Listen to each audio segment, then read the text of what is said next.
Simon & Schuster Audio presents The Liberation of Paris, How Eisenhower, de Gaulle, and von Choltitz Saved the City of Light, by Jean Edward Smith. Read by Fred Sanders.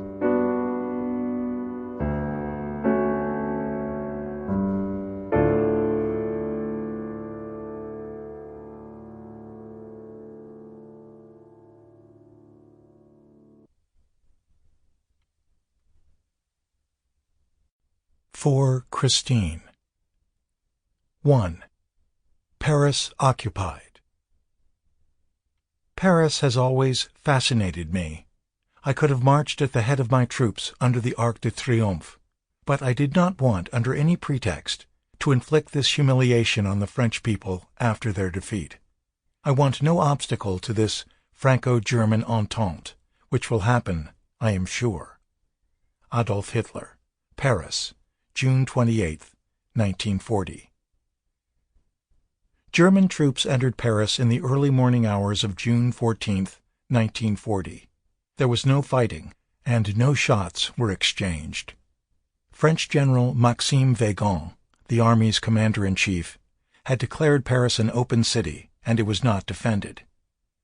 On June 10th, the French government had fled first to Tours, then to Bordeaux, and the army withdrew shortly afterward.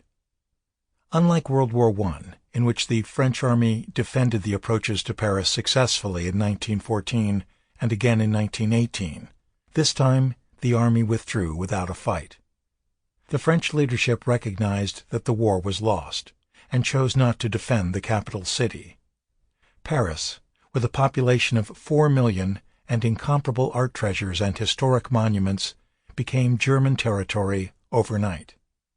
General Fedor von Bock, commanding German Army Group B, held a quick review of his troops at the Place de la Concorde early on the morning of June 14th, and then had breakfast at the Ritz.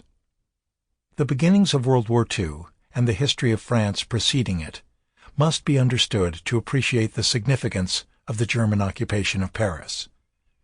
After German forces invaded Poland on September 1, 1939, Britain and France, honoring their diplomatic obligations, declared war on Germany.